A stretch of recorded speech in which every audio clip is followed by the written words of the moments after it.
Jack! Mike! Mike! Jack!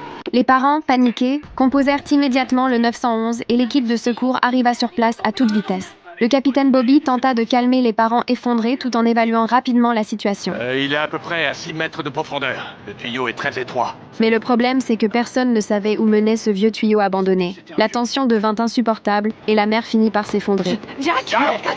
Je vous en prie, sortez-le de là, tout est de ma faute. Ce n'est pas de ta faute. Il supplia les pompiers de sauver son frère. Le capitaine parvint à apercevoir le garçon coincé dans le tuyau et à ce moment-là, la situation devint encore pire. Ouais, il continue de glisser. Lentement, mais chaque millimètre le serre un peu plus et ça l'empêche de respirer. Asphyxie positionnelle. Il devait envoyer quelqu'un dans le tuyau pour aller le chercher. C'est alors que Moi, je peux le faire. C'est moi, son grand frère. le capitaine regarda ce garçon courageux et lui expliqua sérieusement chaque étape du sauvetage. Le plus cruel, c'est que Miles n'avait que 2 minutes. On t'aime, mon chéri. Je vous aime aussi. Miles, t'es vraiment très courageux et t'es un super grand frère. Le petit héros Miles fut lentement descendu dans le conduit sombre. L'espace étroit était rempli de terre de poussière et de peurs inconnues. Mais dans son cœur, une seule pensée résonnait, sauver son frère. J'arrive, Jack! Mike!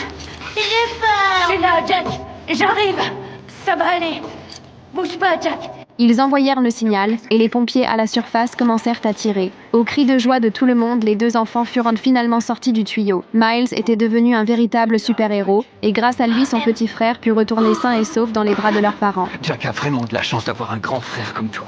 Et moi, j'ai de la chance d'avoir un petit frère comme lui.